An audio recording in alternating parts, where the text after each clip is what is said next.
I was really awakened to the plight of the Palestinian people through my wife, because her grandfather was Palestinian. Her grandmother lost her home and he was killed. And so, I just started, I'm a very deep investigator, seeking objective kind of truth. And I wanted to just make sure that I considered all facts on both sides.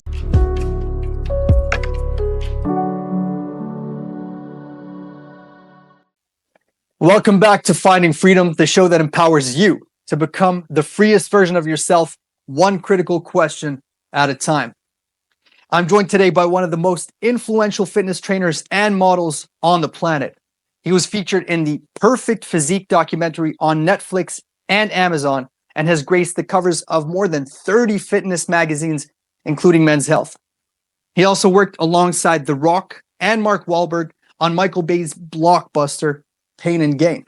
If that's not impressive enough, my guest is a survivor of a near-death experience that put him in a coma for 5 days, only to emerge stronger, fitter, and more of a legend than ever before. Some may even call him the real-life Captain America. David Morin, welcome to Finding Freedom, and thank you for joining the show. Thank you so much for having me. I appreciate that introduction. Absolutely, you deserve it. So I'd love to get just a very brief summary about you and how you really got into the fitness industry and coaching and how you got to where you are today. So my kind of the origin story of my life, military kid. My father did 40 years in the military for the United States Air Force. He did 20 years active duty. He retired in 1974 after he finished his tour in Vietnam, and then he was Department of Defense for 20 years. So I traveled around the world with my family. I have 3 sisters, and got exposed to many cultures in Europe, Italy, Germany, the UK, traveled the world, and that gave me the backbone, the regimentation, and the discipline to kind of in the future find fitness. But I didn't find fitness until much later. I was an avid kind of skateboarder in my youth, more of individual sports, although I was good at team sports, but it was just, I liked the creativity and being by yourself and discovering things on your own. So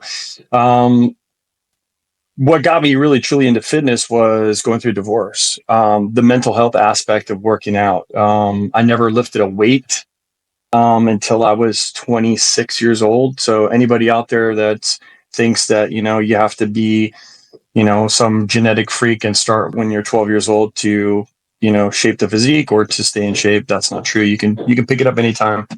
So I didn't really start hitting my stride professionally as a strength conditioning coach and as an advocate and a spokesmodel for fitness until I was about 35.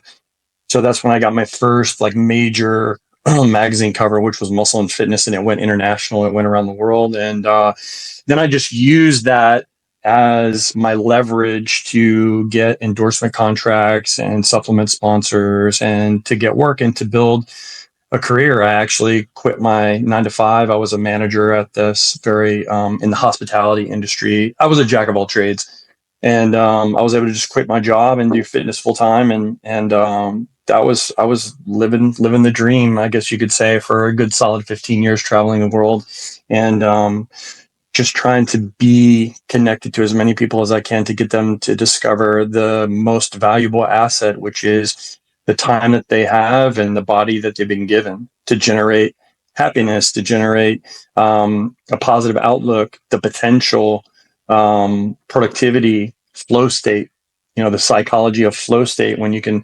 get that endorphin rush from working out. So that just became my passion. That was my way to connect with people, to help people, to earn a living, to support my family, and also to, look good shirtless in a pair of jeans. That helps for sure. And it's quite a story, quite a backstory. That alone probably needs an entire podcast. I want to jump right into, if you don't mind sharing, you did come near death in 2015 and you were in a 5-day coma. So could you tell us a little bit about that? Yeah. So I'll be quite candid and frank about the situation, which I haven't really discussed this much because I was kind of protecting the identity of an individual who played a partial role in my hospitalization. Um, when I was 38 years old, I was admitted into the hospital for a pulmonary embolism. That embolism was caused by that was the first year that I started taking testosterone replacement therapy, and my partner at the time of 7 years, insisted that she was going to administer testosterone. She'll do it. She knows where to put it. And what happened is she didn't understand how to aspirate the needle. She didn't understand how to put it in the right place. And so, and for the entire length of my career, I was always natural. I didn't do anything. But when I was getting 38, around 36, I started feeling like I'm not getting the pressure of the job, not getting, the work, seeing young people get jobs that I felt like I should have gotten, but I'm missing a step. It's kind of like what happens in the UFC, where you see these guys that are champions for a little bit and then they lose a fight, and then you think, oh, do they still have what it takes? I mean, that's where I was. So that's the reality of it. Now, I've never really discussed that aspect of this story, but it definitely, I believe, played a role because I think she injected testosterone directly into a main artery, and then it went into my heart. Now, I was induced into a coma for 5 days. What subsequently happened once I was induced into a coma was they found out they did some EKG imagery on my heart, and they found out that I have a pre-existing condition in my heart anyways. So I have an atrial myxoma, which was not caused by any use of anabolics. It was a genetic thing. So my heart was healthy, but my father was exposed to all kinds of stuff during the war, and he had multiple cancers and different ailments that he suffered. So I suspect it was largely due to that, and that was like passed down to me. But from a purely like experiential point of view, like it was horrific. It was a horrific experience. The experience of being held down by five people when you can't breathe, telling you that everything's going to be okay as they shove a tube down your throat, which is an intubation tube, and they have to strap it onto your face, and they have to basically give you drugs to knock you out, and then tell you everything's going to be all right. It's kind of like, when you were a kid and someone held your head under the water, it's kind of like that desperate kind of gasping for air. But interesting enough, after that whole situation occurred, um, I found myself basically 5 days later, time had gone by like so quickly. I didn't even understand how 5 days could just disappear so fast. And so I basically extubated myself, which is how you pull the respiration equipment off your face, in the middle of the night when I basically saw myself above myself. I was disembodied consciousness. I saw myself above myself, and I just, like a dream almost, I just went back into my body, and instinctively, this elaborate kind of medical procedure that was done to me, I undid it in a matter of seconds, and it happened to be around 3 a.m. on my birthday. So I experienced my birthday and kind of a reawakening at the same time, which had definitely profound effects on me that still today I'm still discovering. There was a series of kind of like quote unquote, miracles that happened afterwards that kind of saved my life. One of which was the phone. The phone basically, was turning on by itself. This is after I was revived, after I revived myself. My phone was just in the corner and it was just turning on by itself. And I had two witnesses in the room, my sister and my ex-girlfriend. And the phone turned on by itself, and all the text started populating into my phone about, hey, I heard you're in the hospital. Are you okay? All this stuff. And then there was a rosary that I think was in my family that my sister had sent, and she said she was praying for me. So there were 3 times when my phone cut on and then cut off. I told my ex-girlfriend to turn it off, because it was just being distracting. And then it kept turning on back on by itself, except what was unique and peculiar about every time it would turn on is every time it would turn on, it would unlock by itself. It would start navigating through applications and functions like text function and pictures, almost like someone had remote control hacked my phone. Wow. And I only realized this on the third time, where I just said, hey, just leave the phone on. What's going on? Let's watch what's happening. And so, as I said, it looked like someone was navigating through my phone, and I saw like all these text messages. I saw this, picture of Jesus Christ on the cross and the crucifix, and it was zooming in and zooming out on my phone. And then it went out of that picture, and then it went into the pictures that were taken in my phone of me being hospitalized in a coma. So it kept showing me, unconscious, just laying there, and then it would zoom out and it would pull up this picture of Jesus, and it would zoom in and zoom out.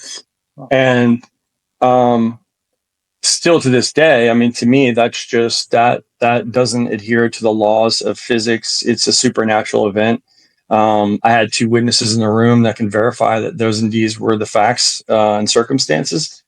And shortly after that, my phone dialed a random person who I used to train, that incidentally, through some kind of strange twist of circumstances and fate, she started dating a cardiologist. Now, I hadn't talked to this woman in 3 or 4 years. I used to be one of her trainer. I used to train her personally.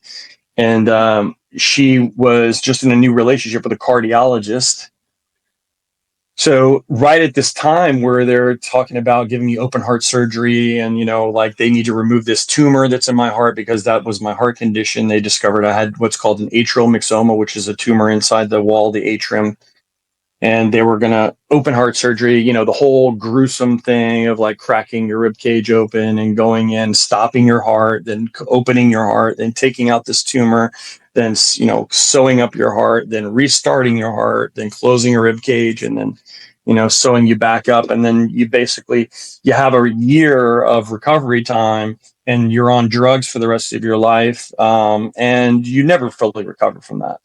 And so, these 2 series of unexplainable kind of mystical miracle, events happened that basically protected me, that changed the course, the trajectory of my life. Because, I don't know if anybody out there's been in a coma for 5 days, but sometimes, if I stay out late and I wake up in the middle of the night, I'm pretty disoriented. Imagine 5 days of just being in a coma, and you're just like, what happened in 5 days? There's no way. So I'm still to this day discovering the meaning of the events that happened, but I can tell you conclusively that we are not what the powers that be, the school boards and education, the mainstream media, the architects and engineers of our society, we are not what they say we are. That's 100% fact.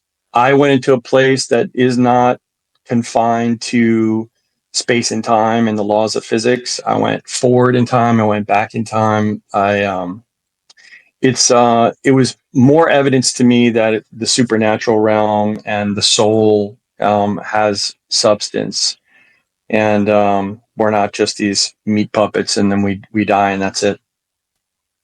That's very well said, and it's quite profound. You did mention quite a lot, and I'm sure that impacts you, like you said, till this very day, and it's probably going to stick with you. Hopefully after you have a very long and rich life. Thank you. And people, we often forget that we're souls living a human experience and not the other way around. So we have to remind ourselves of that very issue. And like you said, you can't always bound all of your experiences just strictly by physicality or physics and science. Not every single experience is measured. So there are things that are outside of our realm of comprehension, and the spiritual realm is definitely in that category. But yeah, thank you for sharing that. Do you take methylene blue, by the way? Yeah. I caught you. How are you finding it? So you got to be careful with it. It does stimulate a lot of serotonin production. So I only use it in coordination with light exposure. So I use it specifically with photobiomodulation. So it helps in the bioavailability of light in stimulating mitochondria to create energy. So, as everyone learned in school in biology, that your mitochondria is the powerhouse of your cell, and that's basically the engine that creates all the all the metabolic processes of your entire body. Cell by cell. The 10 trillion cells that are in our body. So, most of the diseases out there happen to be metabolic. Cancer is a metabolic disease. Diabetes is a metabolic disease. So, and especially dementia and Alzheimer's, these are metabolic diseases. They're discovering so much about disease and how it has to do with the energy requirements of healthy cell replication. And if we're not, let's say, optimized energetically, we will create more senescent cells, or zombie cells is what they call them, than we will healthy cells. And so the body seeks, this balance where, healthy cells, you have to have enough healthy, energetic cells to continue the metabolic processes on a daily basis. And if you don't keep up with that production, then the result is disease. And so methylene blue is something, of course, like many people have been talking about. Ben Greenfield, Joe Rogan's talked about it. Particularly one of the people that I really enjoy, who's a bit of a curmudgeon and a grump, but he's very knowledgeable, is Dr. Jack Kruse. So I recommend Jack if you want to learn about methylene blue. He'll give you the real deal on it. But yeah, look, I encourage people to do their own research. And I think that when you find these things like, COVID was a perfect example, hydroxychloroquine or Ivermectin. ivermectin, just vitamin D, or, there's tons of things out there that, if you do your research on them and you're well armed, I think you can avert catastrophe, disease and things. So yeah, methylene blue is cool. You just shouldn't use too much of it. It can definitely cause problems if you use too much of it. As with every other supplement, you got to be, you have to do your research. And obviously I'm always going to be a firm believer that supplements are always going to be far, far safer than any type of medication that has 1,000,001 side effects. So I'm a big proponent of supplements. You just got to do your research about it. And now, since we're on the topic of methylene blue and supplements, and it is considered a bit of a longevity supplement, and it's gained popularity quite a lot over the past few years. Now, if we talk about longevity and the industry of longevity, we have all of these quote unquote experts coming up. You got Brian Johnson, who spends, I believe it's $2 million a year, if I'm not mistaken, or he spends quite a lot of money, and you have all these gurus and stuff like that. I mean, there are things that I might try to adopt from certain people who are, giving forth protocols that seem good, but there's no way I could get behind some of the stuff like avoiding sunlight. I believe sunlight is an absolute powerhouse. It's there for a reason. But if you were to dissect the longevity industry, I did see a post of yours on Instagram talking, maybe throwing a bit of shade at Brian Johnson. I mean, probably rightfully so. And maybe we could have a boxing match at one point between you and him, and we're going to settle it once and for all and see who's the legitimate longevity king. But what are you? Well, yes, I don't think I was casting shade. It's just when you're in the sun, you cast a shadow, whether you like it or not. And I think Brian's not in the sun enough. I mean, that sums up the longevity industry. If people aren't addressing this as a fundamental foundational behavioral um, uh, integral aspect of their longevity protocol, then they're just completely selling snake oil. You can sell the glyphosate free honey or the pesticide free olive oil, and you can do all these, but all of these are products of photosynthesis. They're all products. They're all stored. It's all stored energy from the original source, which is sunlight. And we as human beings have the capacity to gather sunlight through the expression of melanin in our skin, and light triggers a cascade of reactions in our brain. If you, I did a social experiment. I was on the beach, and 20 people, I observed 17 of them were wearing sunglasses. Most of them had sunscreen on, but they were still burned. And the idea is that there's an incoherence in the signal collection of the organism. If you're collecting information about your environment and your skin's noticing it's 12 o'clock noon, but your eyes, because you're wearing sunglasses, think that it's 6 o'clock at night, that incoherence causes a reaction in the skin to burn. Because your eyes are telling your skin that it's not 12 o'clock, but your skin is reacting as if it is. So these inconsistencies, the sunglass, industry, the makeup industry, these things really do destroy the metabolism, the healthy signaling. Brian has developed a whole protocol based on being ultra wealthy. Now, can you go through his protocol, much like if you went to a doctor and got an MRI or some type of diagnostic? Could you take that information and could you, make some conclusions? Could you take that information and perhaps find an alternative method or treatment?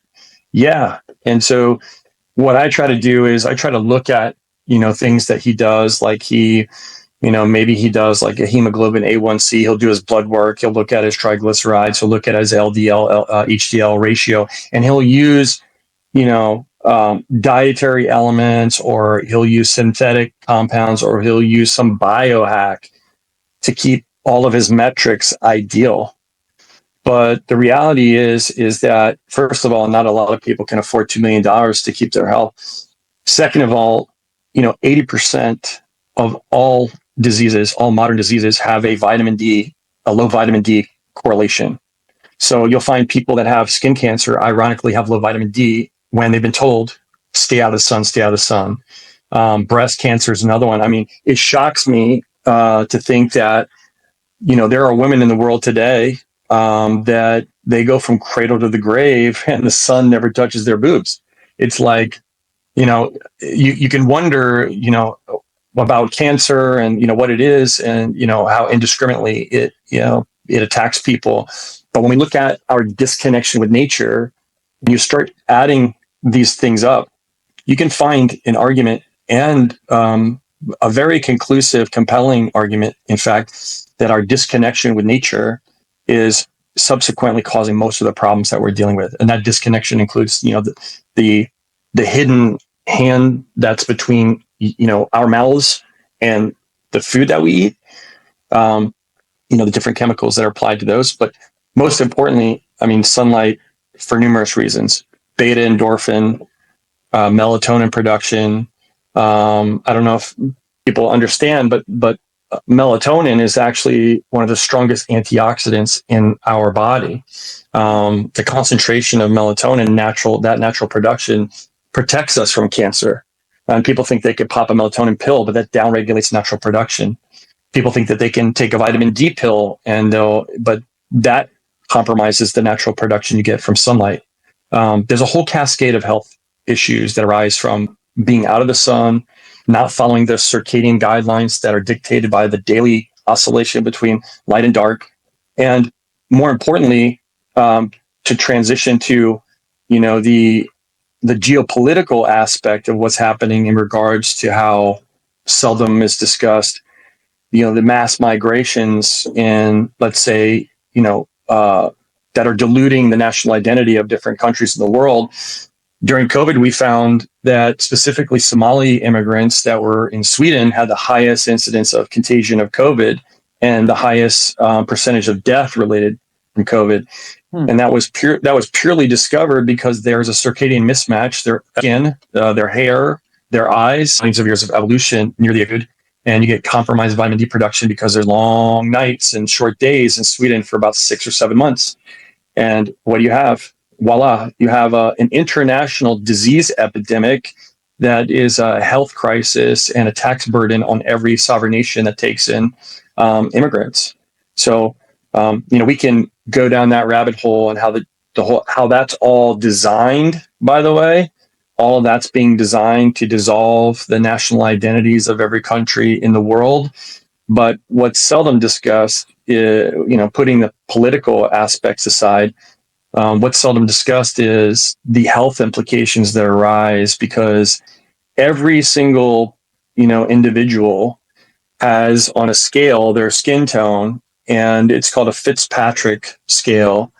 And that scale in dermatology is used to categorize the amount of sunlight that you should be getting and where you've likely evolved from on the planet, which latitudes are most ideal for your lifestyle, where to live.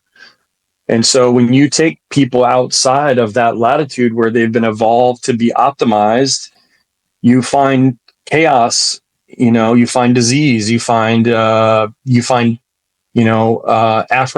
women in the UK have thyroid problems. That's another aspect. You can have 10 different pathologies, disease pathologies that arise. And it's all caused by just being in the wrong place and not getting the correct signal from nature. That's a wealth of knowledge you got. I did say you're a man that has lived many lives, and I was not wrong. Yeah, I mean, people should take advantage of, this is free information you're just generously given. So it's pretty awesome. I'm sure people are going to really enjoy this conversation. How old are you, David, if you don't mind me asking? And now, a word from our sponsor. Our first line ever of Finding Freedom merch just dropped. And yeah, it's awesome. I know because I designed it myself. But let me be clear. This isn't just a fashion statement. It's a statement of truth and empowerment. A statement that says you refuse to conform to the clown show of modern mandates and puppet string society. That you're not here to bend the knee to any regime, any narrative, or any delusion that insults your intelligence. This is for the free thinkers, the ones who speak up, even when it's inconvenient, the ones who question, challenge, and push back, even when the herd, the mob, and the entire system tell you to sit down. This is a signal to the world that you're able to have a mind of your own, believe it or not, that you've got limits and you're not afraid to show them. And if you're gonna wear a shirt or drink from a mug anyway, you might as well use it to spark genuine, meaningful conversations, awaken curiosity, and possibly trigger a few sheep along the way. Click the link and get your merch now, and let the world know that you are finding freedom. Back to the program. I just turned 50. Amazing. I mean, I don't know how old Brian Johnson is, and it's not just that we want to make this conversation entirely about him, but he's one of the most prolific names in the industry. I think he's younger than you, if I'm not mistaken. And even if he was the same age, if I put you guys side by side, if I was given the choice, I'd take your physique, your health circumstances 10 times out of 10. So I appreciate you. Whatever you're doing, obviously you don't need me to tell you, but keep it up. I broke all the rules, man. They said get out of the sun. I got in the sun. Yeah, It's true. I'm sure like how damaging lots of these, artificial products are that claim to save you. We could talk about that for days, but I think you and I both know how it's all a hoax, and it's all just meant to do the exact opposite and just to make these corporations richer and richer. So That's right. I'd love to know what your thoughts are on the current state of the fitness industry. Now, It's quite insane from what I see. You know, all of these IG models who are doing nothing but selling their body parts on the marketplace, and they want to call themselves fitness influencers, and it's quite a joke. And they've given legitimate coaches and fitness influencers and experts like yourself, and unfortunately, no, I'm not going to say a bad name, but they give the industry a bit of a blemish. So, what is your opinion about that? Yeah, when I cut my teeth in fitness, it was about, being published. Like if you look at physicians, your hope as a physician is to be in a journal to where your peers can look at your work and either critique you or validate your work, And so that was the road, less traveled back then. That, there was only 12 covers every year on a magazine. There was only 12 people on that cover. And so it was a very tight, very competitive group of people. And yes, you had to have the physique, and yes, you had to have, a look, but you also had to have the element of, rolling up your sleeves and making it easier for the editors and the directors and the producers of fitness content, that you could be relied on and you could show up on time, and you would help clean up afterwards. And it wasn't just this thing of like, all eyes on me, the camera's on me, it's all about me. And I think when social media erupted, and people started creating fitness pages, it undermined the credibility in several ways. I mean, number one is most of those people, they learned from the guys in the magazine how to do what they're doing. And then what they did is they used, basically, in a position of authority to preach kind of this coaching model where they were just giving away all of this stuff. And they were saying, there's no right way, there's no wrong way, it's just any way, which there's some truth to it. But what I would always say is like, no one had any idea of how fast the industry was going to change. No one could have perceived that social media would come along. And is it a net gain? I think so. I think it's a net gain. I think more and more people want to look good. They want to feel good. They want to be healthy. The flip side to that is there's more and more people that I would say will resort to doing it with shortcuts versus doing it the best way and the most proven, the most battle tested way. And so, I think there's going to be a generation of young people that are going to have some serious health problems as they get older, because they're just it's all about maintaining a certain look 24 hours a day, 7 days a week, constantly. And it's all about selling whatever it is. If it's selling a meal plan, if it's selling, you can find all this stuff on ChatGPT now. I think it's a net good, but I just caution people to like anything, don't take information on face value. Like, do some due diligence, look at things yourself, find out, what's behind the veneers. Is this person someone who's, fly by night, or is this someone who's been doing this for a long time? I think that's really the litmus test for credibility, is the time of exposure, how long you've been doing what you're doing. I think the 10,000 hours model, or just understanding like this person's not going to, soil where he sleeps.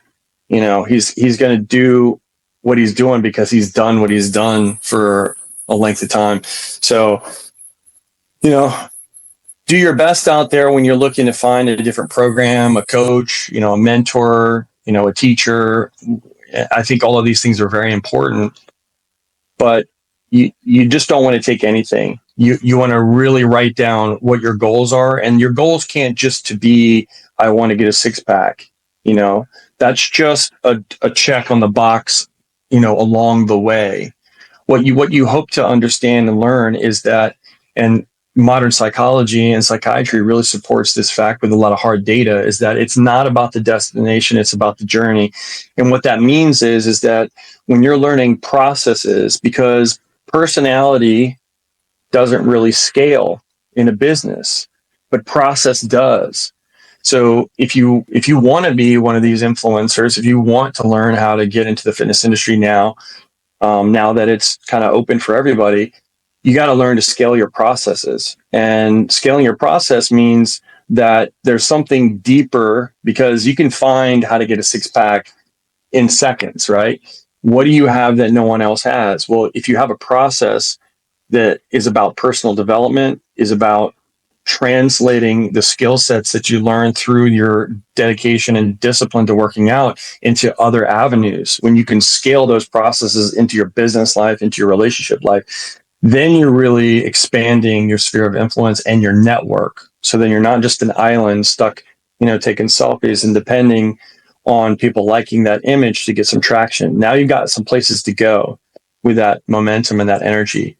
And so, that's a rabbit hole to go down. The way that algorithms, the way that these apps are constantly being updated, and every time we learn the new trick because of the new update, then we're maneuvering to optimize engagement. And every time we're giving feedback to the algorithm so that the next update, it's a little bit different. And now you got to find a new way to organically, optimize and manipulate. So, 6 ways to Sunday, every way up and down, we're giving them the data to kind of,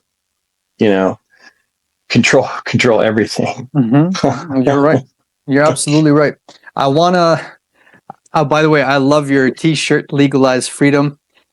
Where'd you get that from? Yeah, a good friend of mine, during the elections, he gave everybody one of these shirts. I thought it was appropriate if we're going to talk about Palestine and the state of politics in the world and all that stuff. Absolutely. It's absolutely befitting. I love it. One last thing before we switch over to the heavier topics. So I would consider you, from what I've seen from you so far, that you are a legitimate tough guy. Not only are you a physical specimen of nature, you have the credentials, you do all of that, but you also speak up for, the oppressed. You speak up for what you truly believe in. And then on the other side, we have these fake tough guys, these so-called, macho men.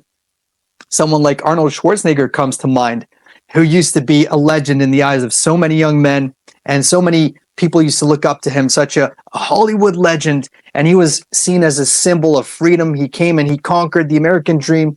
And, he's this macho guy, alpha male. And then he destroys his legacy with one single sentence: screw your freedom. During the pandemic, we all know what happened.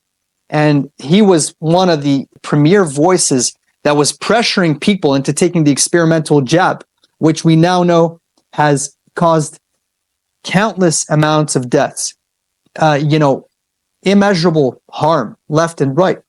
So I cannot respect a guy like that. And he destroyed his entire legacy with that one sentence. And he exposed himself for what he truly is. And he showed that he has masters above him. And he claims to have, conquered the American dream. He's the one that's been conquered. He's been conquered by political interests, by money, by who knows what's happening behind the scenes. But ultimately, he's a man that deserves no respect in my eyes. So I just wanted to point out the stark contrast between legitimate tough guys like yourself and so-called tough guys like him. So do you have any thoughts about Arnold Schwarzenegger or anyone who's claiming to be a tough guy? Couldn't agree more. I think he really exposed not only those concise points that you stated about his handlers and his money influences and things, but I think he exposed the elitist ideology of which a lot of these people ascribed. Even though, in the United States, there's a constitution, every citizen is, the government, it's not up to the government to tell you what your rights are. You're born with those rights, and it's written and encoded in this governmental document. It's one of the first times that governments actually recognize the fact that there are, every human being has unalienable rights, and those rights are not infringed upon by the government. So it's up to us to govern ourselves. And I think when you see these people, finally show themselves as the tyrants and authoritarians and the elitists, the racists that they are. I was in shock when I heard him say that. I was like, I can't believe this guy's saying this. And it's just people forget who they are. They think that they're someone else when we're all just human. We are all breathing the same breath. We can all give blood to save one another. I mean, they don't ask you. Yeah, there's different blood types, but they don't ask you. Like I gave blood the other day. They're not asking me, well, is this blood from a black person or a white person? No, man, this is somebody who gives their blood to save a life. And so it's one of those things where I have this repulsive kind of attitude towards people that presume some sense of authority over other people, and it sickens me. And when you look through, the history of humanity, this is what you find. You find whether you're talking about the pharaohs, whether you're talking about the priest classes in Mesoamerica, whether you're talking about Nazi Germany, whether you're talking about the communists, Trotsky and Marx and Lenin, these authoritarian types have this superiority complex, this elitist, extreme bias towards, their own intelligence. And this kind of attitude is the most corrosive and disgusting. And I can just give you an example, like what's happening obviously in Palestine is like, I never really understood the Palestinian conflict. And then I just started doing my research on the origin of Israel. And then I understood like how under the cover of Judaism, non-religious Jews, which most Zionists, 80% of all Zionists are Orthodox practicing religious Jews. They're intellectuals, under the cover, they use Judaism like a Teflon shield to avoid criticism. And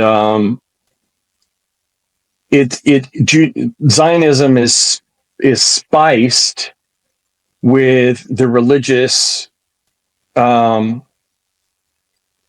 politics, but more specifically the chosen people, the elitist, the Jewish supremacy aspect of Judaism, which there's no level ground if we're gonna live. And most of that stuff came from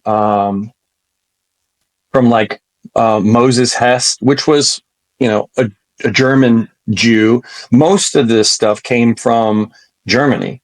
In fact, people don't know the origin story of Israel before 1948.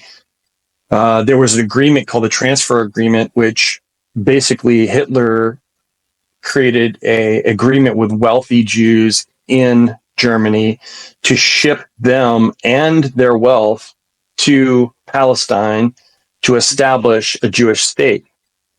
So, these are the kind of things when you start peeling back the layers behind the good guy, the bad guy, these poor victimized people, and that you can't question anything about the history that they told you.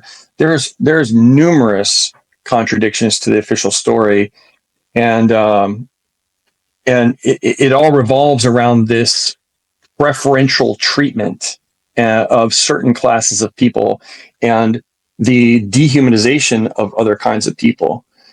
So a perfect example I can give you is I was reading this. There's this journal that's from the University of Tel Aviv. He was the director of archaeology for the University of Tel Aviv. His name was Zev Herzog. And he did a comprehensive archaeological study of Israel for 70 years. You can look this up. You can spell his name. It's Zeev Herzog. You can look him up. And he published through analysis of archaeological data over a 7-year period that the whole origin story of Israel being the Jewish homeland was completely debunked. Most of that origin story of them having rights to, Judea or Israel, basically Palestine, is mostly based on the book of Joshua. And when you look at the claims in the book, he discovered there was no archaeological evidence at all to support that the Jews were in Egypt, because the Egyptians had meticulous records, and the Egyptians never kept any record of some massive tribe of Israelites that through the Exodus. There's no evidence of that. There's no evidence of them wandering the wilderness for 40 years. There's no evidence of them conquering the land of Canaan, which is basically their claim to ownership of the land. They claim that, the walls of Jericho, the land of Canaan was conquered, and that it's our ancestral homeland, and it was passed down to the 12 tribes, and now the tribes have returned to take back their land. And this is from the University of Tel Aviv, there is no archaeological evidence to support that. And when you start really looking, on who's behind all of this, like who was behind the communist revolution, you're talking about non-religious Jews. And mind you, there's never been really a film that's discussed the communist revolution, because it's a bad look. I posted this yesterday on Instagram. It's a bad look because most of them were secular, non-religious Jews, like Trotsky, Marx. All of these people had a racist ideology. They believed that they were unique ethnically. So ethnically, they believed that Jews were superior, but they had no religious, no moral tenet to exercise fairness in any disputes, or to exercise diplomacy. They believed in Jewish supremacy. Obviously, not all Jews believe that. I have, 10 or 15 Jewish friends that are like, I completely disavow that. That's not something that we practice. We follow the rules of the Torah. We don't believe in any of that. All that's in the past. So, you peel back these layers, you find these elements of rational intelligentsia who focused on racial ideologies, to where they believe in a national identity at the expense of anything and everyone. And what it results in is, as you see today, 60,000 Palestinian civilians, men, women, and children that are, non-violent terrorists, have been killed. There's 20,000 orphans that have been created in this whole thing. There's countless, children. I read this disturbing story, and this is just horrific. I read this story that there a lot of the IDF are refusing to do military service because of all this, and they're being thrown in jail. So Israel has to resort to people that were criminals, and they have to get them out of jail and put them back in to defend Israel, right? So there's one particular case where this American was giving testimony about how he was, he did joint operations with the IDF, and the IDF were shooting. This is like, I don't know if he said it was common standard practice, but it was something that he observed multiple times. He said that he would isolate and kill a Palestinian child, obviously because they believe that child, that young 3-year-old boy would grow up and be a terrorist, he would shoot that child, and he would know that the parents are waiting, mourning, and that those parents would come out into the sunlight and try to retrieve their kid. And so he was waiting for them to come out and retrieve their injured child in the desperate hopes that their child would still be alive, and they would shoot the parents. If they couldn't coax the parents to come out, they had IDF dogs that they would let the dogs go out onto the child. And 9 times out of 10, the parents would come out, and then they would just kill the children or kill the parents. So, this is the kind of tactic, this is the kind of inhuman, racist, ethnocentric, toxic nationalism that the left for years in this country, in the United States, was saying that Donald Trump was. And now, even though, I voted for Donald Trump, I believe in a lot of the things, and I still do believe that, some of the things he's going to do are going to be good for the nation, for the United States. But his recent pivot to supporting Israel unconditionally puts the whole world in a very precarious place. And I'll just finish with this. What's really astounding is I think we're all waking up. I think the world is waking up to why has the United States supported endless wars in the Middle East? And I think it comes down to one fundamental thing. If you understand history, and if you understand the communist revolution, you understand why Hitler wrote Mein Kampf, and he said that he did not want the ethnic cleansing of Germans to happen the same way it happened in Russia, where 60 million Russians were killed in that revolution, mostly Christian, by a bunch of secular, non-religious Jews who were just, intellectuals that had no God. They were godless, people. They forbid religious practice of any kind in Russia. And so when you see that's the model for the entire world now, and you see that being carried out because, number one, these secular, non-religious Jews, they have contempt for not only Islam, but they have contempt for Christianity. And if you read in the Talmud that they actually believe Jesus is burning in feces, in hell. So even though he was a Jew, when you can't say I'm anti-Semitic because my God is Jesus and Jesus was a Jew. So if you understand how U.S. foreign policy has funneled billions of dollars to protect Israel's interests, right? And destabilizing all these countries in the Middle East, forcing Muslim immigration, destroying those nations, forcing Muslim integration into European Christian nations that have their own unique European and Christian identity.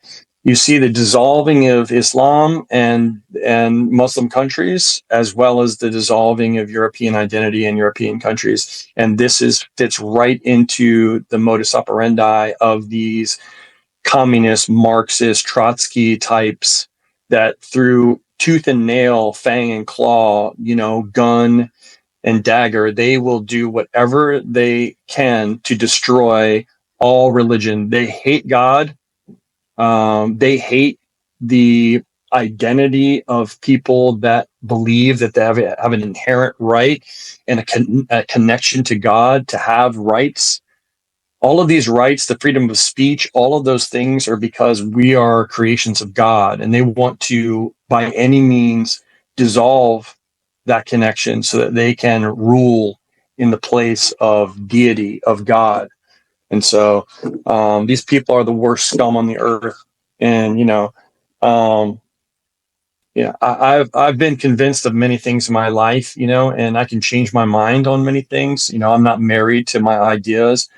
But there's just so much information to support that this is happening, that we're looking at a totalitarian surveillance state that's being instituted and constructed, and the architects of those strategies to oppress all of mankind and make us a godless world are secular, non-religious Jews.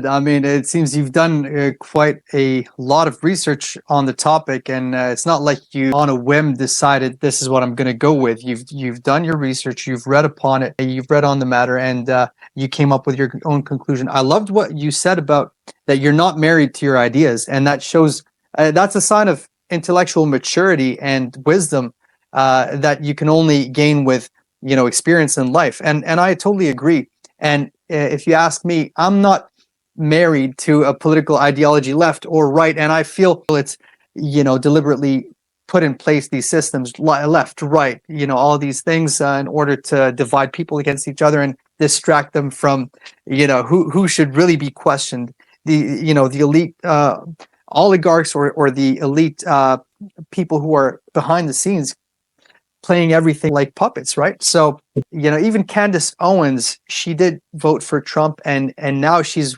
one of the most profound people who are calling out all of the nonsense that's going on and the Zionist chokehold that's on America and American politics. Even Dave Smith, who was a libertarian, he ended up voting for Trump. And on the night of the election, when they were about to announce who the winner was going to be, they asked him, "Who do you think is going to win?" And he's like, "I think the winner of the race is going to be Israel." And it was a pretty profound moment. And like even he himself, he's Jewish, and he's not afraid to call out all of the nonsense and the horrific crimes that we're seeing.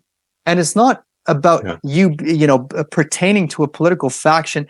We can all change our minds. We can say we were wrong about something, or we could at least hold our elected officials accountable. And I believe more Republicans and more Americans in general need to come out and call out the administration and say, this is not what we voted for. Didn't you say you're not going to meddle with foreign politics? And the whole, he sold the bill of, we're going to have a second term similar to the first in terms of not having wars, not meddling with foreign nations in ways that we shouldn't. And then you have the Iran war, supposedly we're on the verge of that. And then you have all of this weird stuff going on, him pulling out the chair for Netanyahu. And that's not just, a spur of the moment thing. I believe there's much more going on in terms of that. And then we're seeing all of these peaceful protests on university campuses. The majority of students are peaceful. And then you can't even express yourself. You can't even write an article. So, I mean, what are your thoughts on the chokehold, the Zionist chokehold on American politics? And, now that you voted for a certain candidate and, he deceived a lot of his voter base. So what are your thoughts on all of that? Get your merch now and let the world know that you are finding freedom. Yeah, I think now we can objectively see, as you eloquently stated, that it's all an illusion. Now, my hope, I do have a remote kind of wild card hope that I'll explain after I make some points, but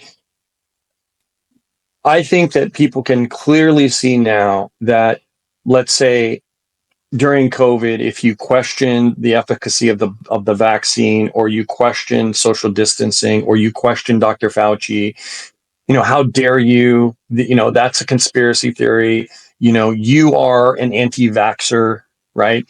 The tropes, the mantra, all in unison, always trying to shut down any critical thinking at all. If you saw the Summer of Love protest and you said, wow, this is really bad behavior, regardless of who's doing it, whether it's Black Americans or white Americans or Asian Americans, it's bad behavior. So I'm going to criticize bad behavior. You're a racist.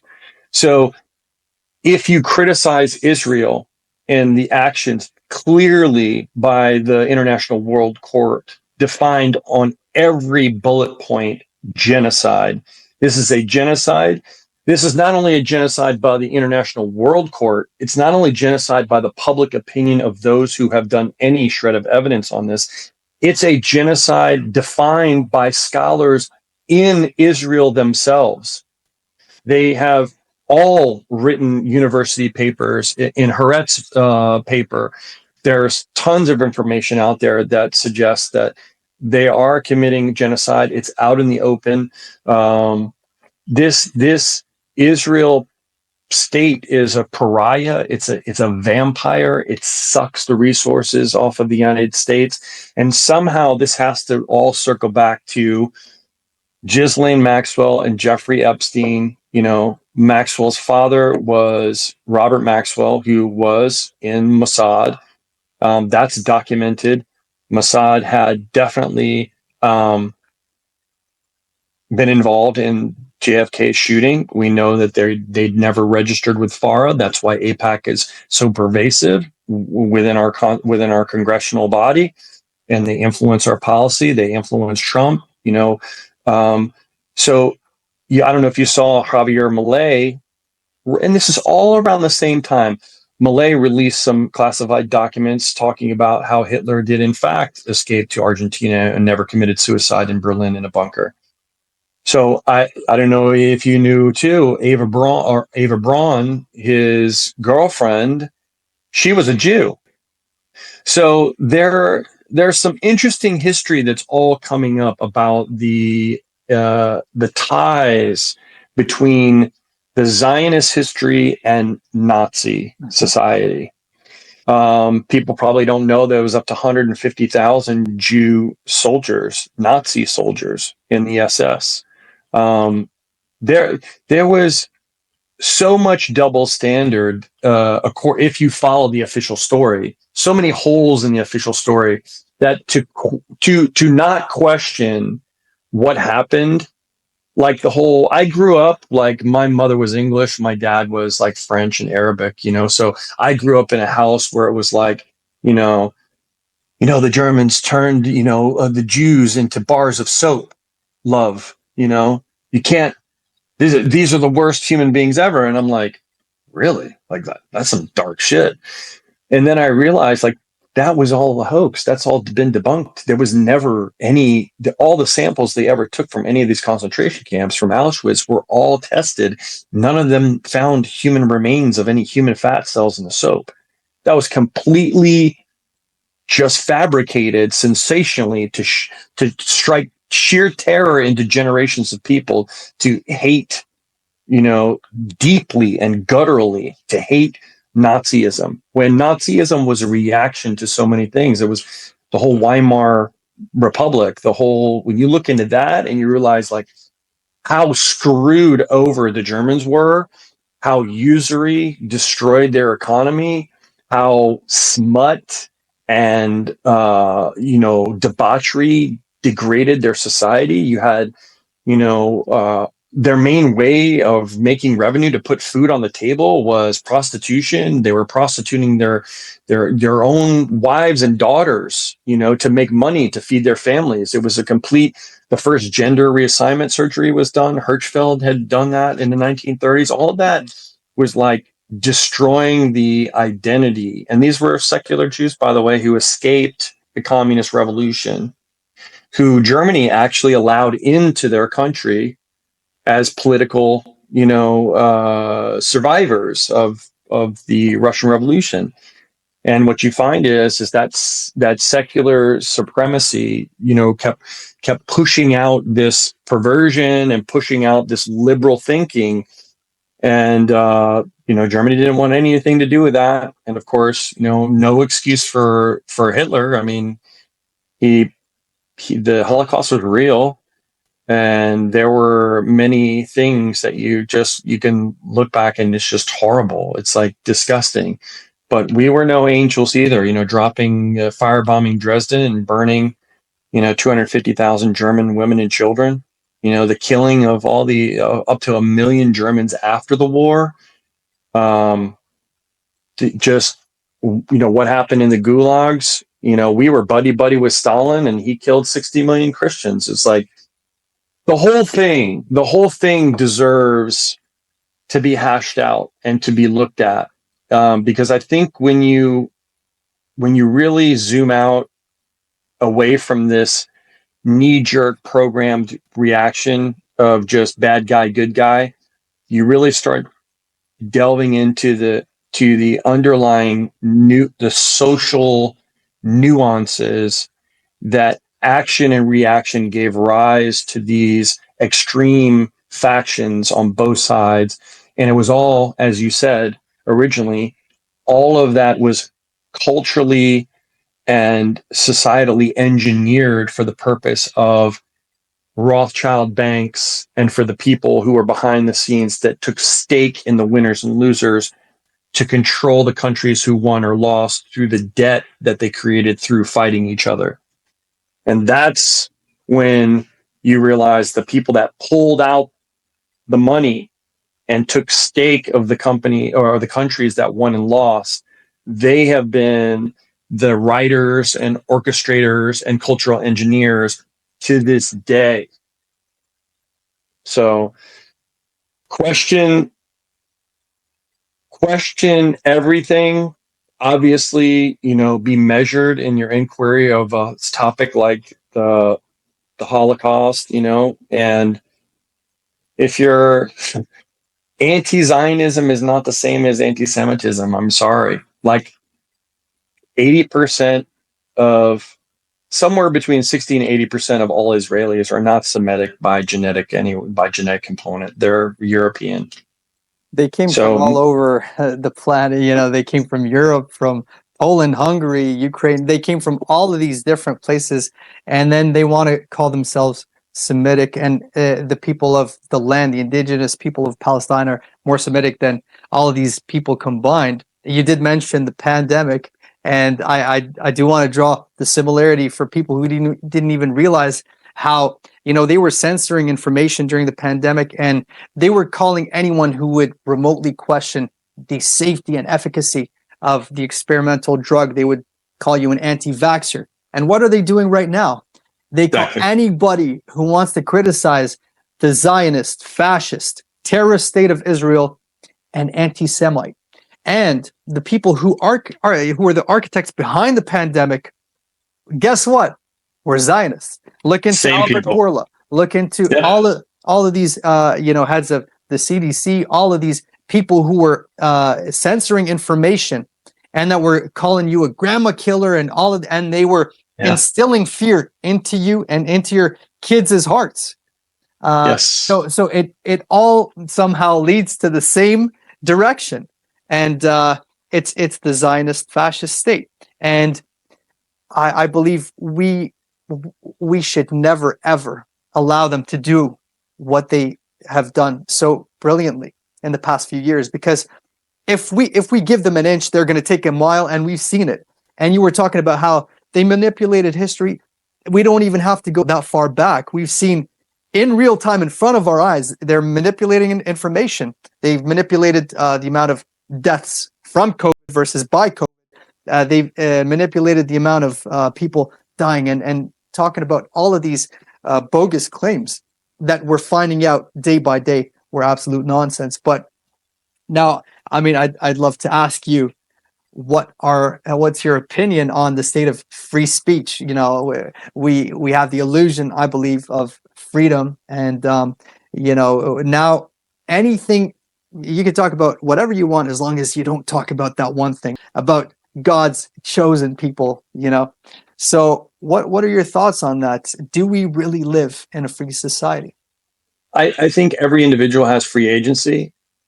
I just think the privileges afforded by each society aren't accessible unless you're willing to kind of kiss the boot.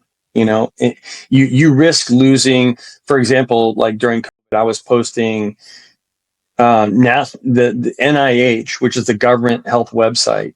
I was spreading time duration and temperature exposure of sauna to render COVID inactive, so people could actually, quote unquote, kill or at least render it inactive if you did 20 to 30 minutes in a sauna at 170 degrees or hotter. And that's directly from the government website. I mean, all viruses can be rendered harmless with enough heat and enough time exposure. And so I remember they were censoring my reach. So they weren't censoring my speech, they were censoring my reach. And I don't know if you remember an individual named Dr. Rashid Buttar, but he was actually one of the guys. So I have several videos of Dr. Buttar and myself when he was looking to get greater reach and to kind of charge his message and get as many eyes on it. Him and I did a little podcast, and it was, as soon as I posted this stuff, man, it was boop, shut it down.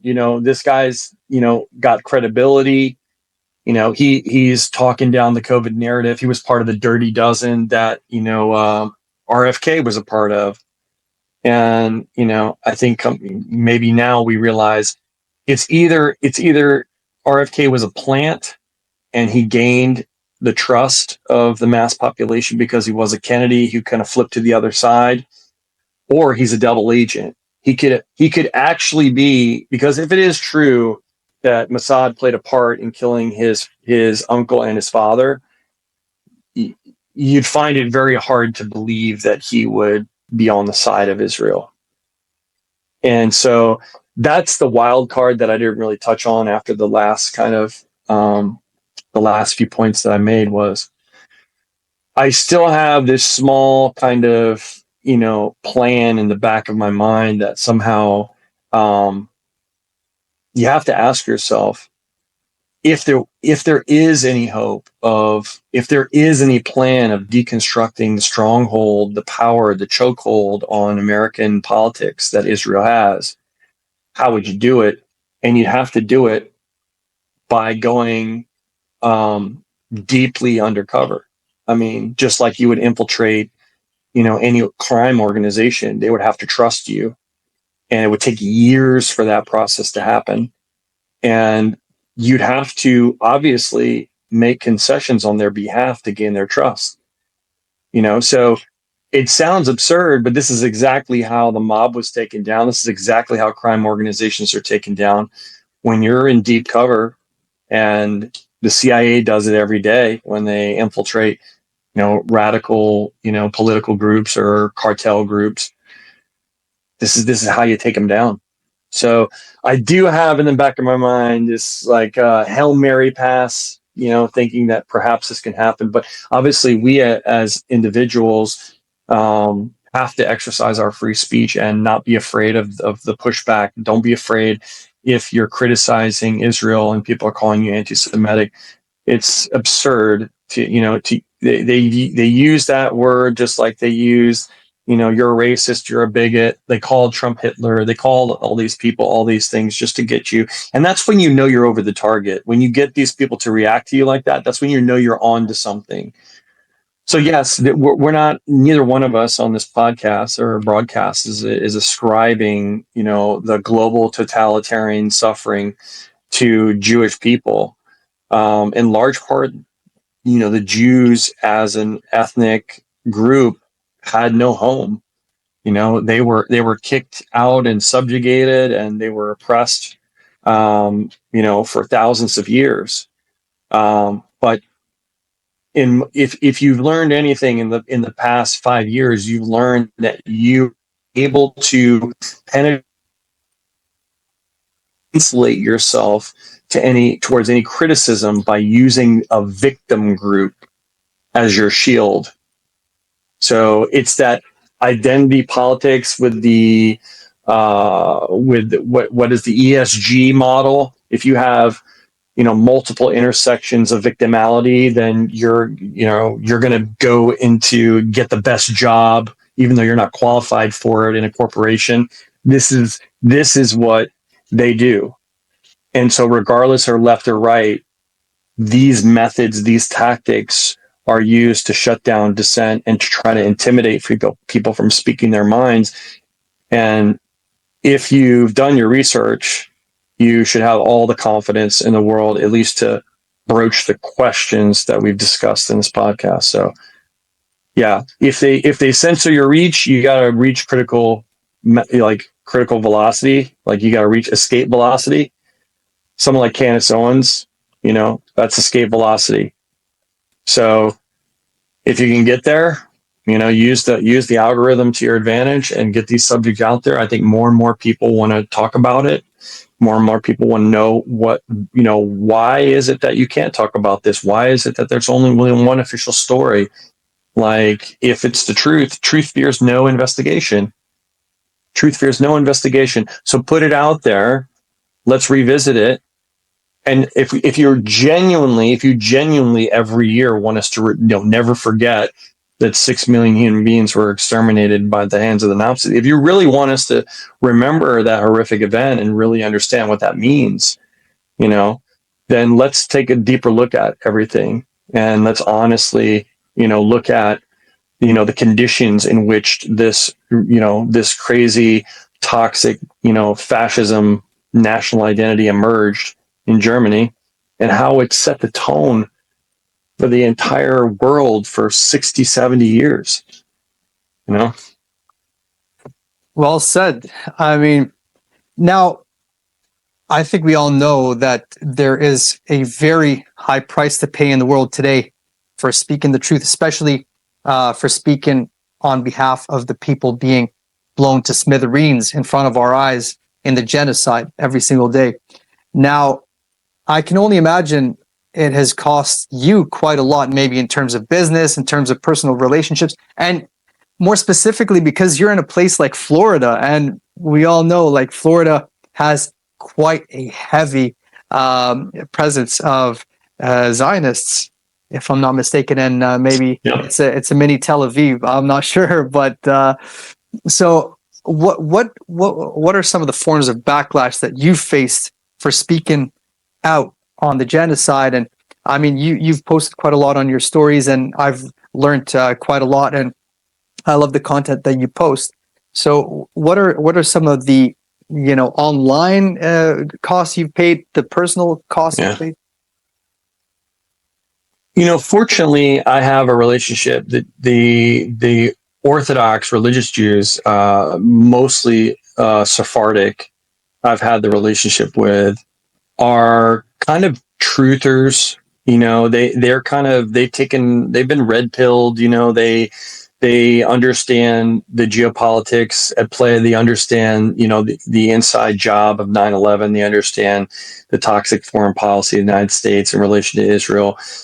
I think they're just caught between a rock and a hard place. They believe in the idealistic notion that Israel is entitled, to their land, and that comes from a deep longing of never having your own country and your own identity. That is a double-edged sword, if you will, because the reason why Jews were so industrious and so resourceful is because they had a network. I mean, that was the Jewish mob, right? They had a network around the world. Unfortunately, they never had, which that network around the world afforded them many, many advantages. But on the flip side, they never had a home. So I can relate to that. I try to empathize. I don't have selective empathy. Like that's the thing is. And my friends are my friends, regardless of what I think is going on in Israel, even though they have family in Israel. And, even though they really do believe that, October 7th was, it is what they said it was. They don't trust Netanyahu. They don't, all they know is that there were people killed, estimated 700 people were killed. Those people were innocent people. Now the circumstances, everyone should want to know. Everyone should question. Like 2 hours before you had a response, all these people got away with this stuff. The Qataris, Netanyahu asking the Qataris to give more money to Hamas. Like the whole inside preemptive political swamp that needs an excuse to level Gaza and kill innocent people. That, like, my friends understand that. They do. And what I try to provide for my friends without, offending their faith I can meet them at the faith door, and I can understand the hardships of what it's like to be Jewish, in terms of just being racially and ethnically discriminated. But then I try to point out, like, this is the exact same thing. What you're doing is the exact same thing and same justification that Hitler had for maintaining the national identity of Germany, except the only difference is that German people were actually there, as opposed to actual Zionists were not in Palestine. So German people were in Germany, and they said there's all this influx and it's just completely diluting the German identity. We're going to do this. And at first it was Netanyahu, and I have tons of resources that say that Hitler, he's never said in Mein Kampf, he's never made a public speech, and he's never said, I'm not a Hitler apologist, I'm just stating the historical fact. He never once said that he advocated for the extermination of the Jews. It's never been written by Hitler, ever. And when I learned that, I said, holy shit, like the whole idea of who Hitler is changed in my mind.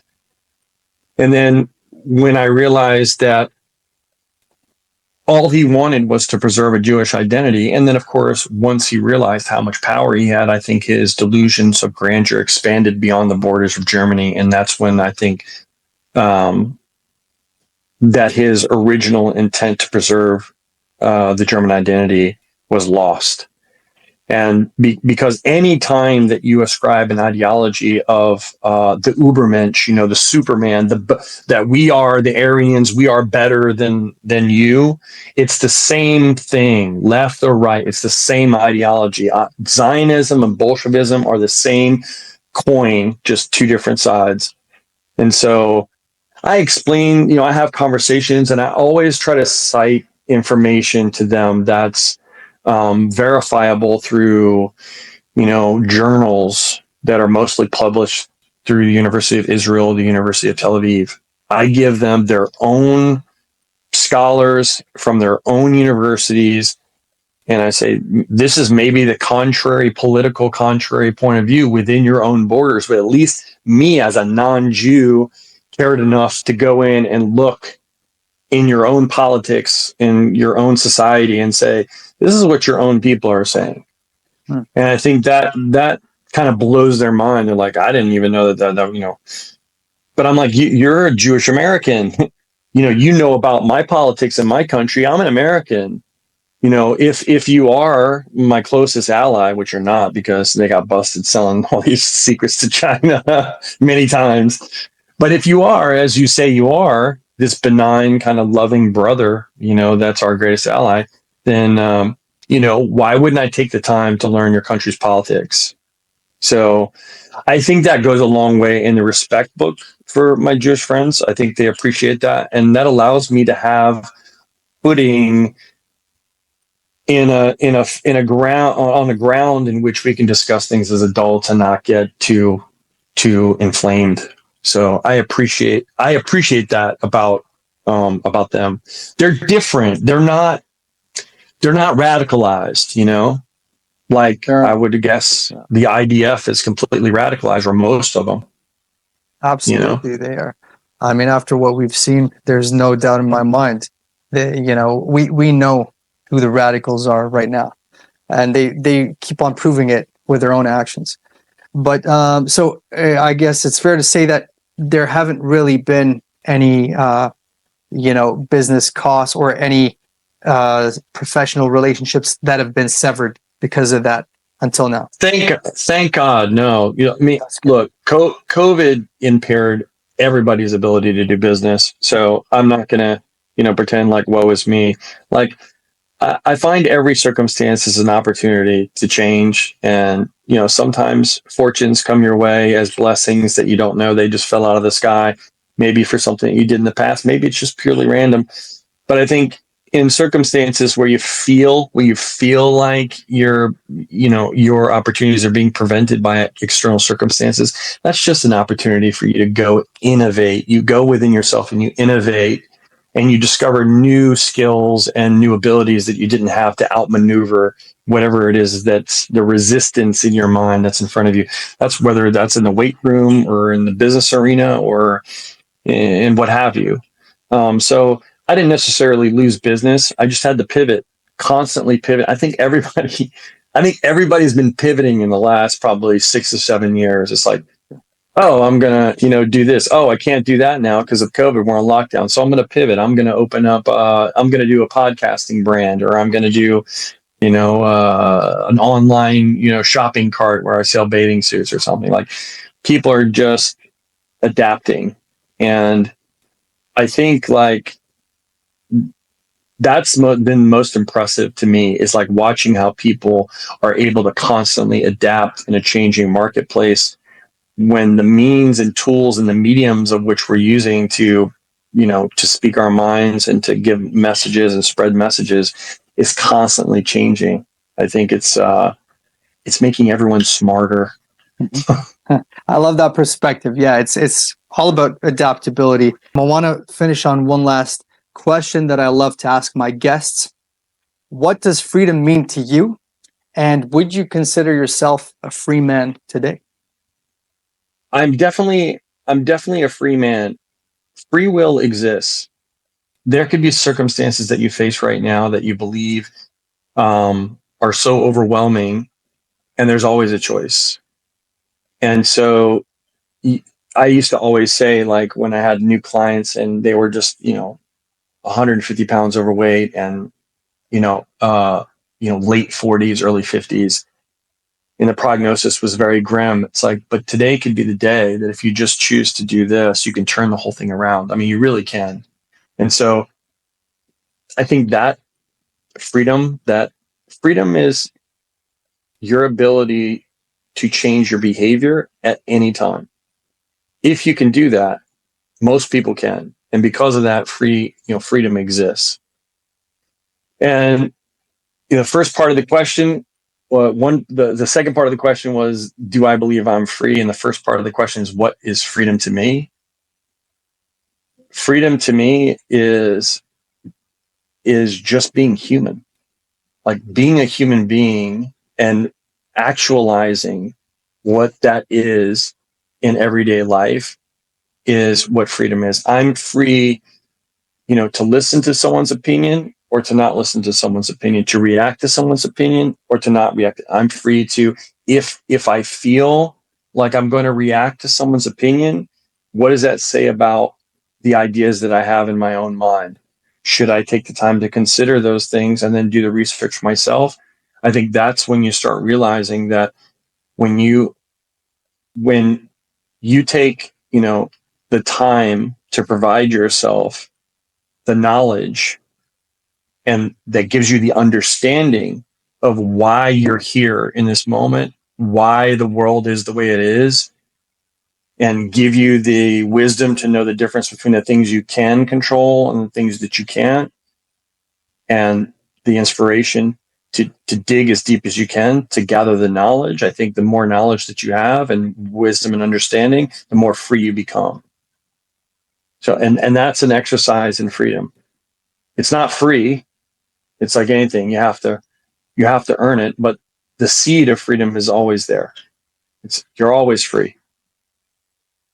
Now, what's harder, to be free, with just the choice of, am I going to watch, this show or that show? Is that really freedom? Are you in control of, this, the neurochemistry of your brain and how, your potential, your life, what your purpose and meaning is, why you were designed uniquely as an individual. There's no other person like you. So all of that just results in you watching TV and having the free will to choose whether you're going to watch, Below the Deck or the Food Network. Freedom's always there, but I think there have been many thought leaders and many revolutionaries that have kind of pulled, at the thread of freedom and pulled themselves up as they go. And that's why when people like that speak, they really move people, because they've invested in where that leads them, where they're when they exercise that freedom. It's like, you know, I'm 50 years old, and there are people that I know that really don't walk that well at my age. And like, I can walk. I can walk, I can run, I can lift. I'm thank God, you know, like everything is working and I feel really healthy and I feel pretty strong. And it's like, that's a perfect example of two people that were given the equal opportunity to become unequal through the free will, the choices that you make. So the more that you invest in seeking the knowledge to give you the understanding that there are no problems in the world, like your wisdom has risen to a point where you're like, you can kind of understand every side, and you're not easily, taken off your center, your place. I think you start to see the value of freedom more. You just start to see like, okay, like I need to start working more and more towards this. This is the currency of meaning and value in the world, is like exercise your free will, and that way you can relate to so many more people too. Love that, man. That's awesome. I want to ask, where can people find you, and if there's anything you wanted to plug, anything you wanted to promote, any of your services? Yeah, look, I do life coaching, and I also do fitness training, which is a little more involved than just your average coaching. It goes deeply personal with the individual, so I understand struggles, I understand the emotional side of things and circumstances. But we get people on a fitness program where there's easy, achievable, incremental goals, and week by week by week, your efforts elevate, and then you transform exponentially, over 4 weeks, 6 weeks, 8 weeks. So my coaching program involves exercise, but it also involves diet, and the diet of information that you put in yourself, your self talk, and the information that's going to build the fire that's going to sustain your journeys in life. So my life coaching and my fitness training are all one. You can email me at Morin Fitness at iCloud if you're interested, and you can just find me on X or Instagram, and it's just Get Morin, GETMORIN. I'm definitely going to put the links, and everybody should go right there and follow David.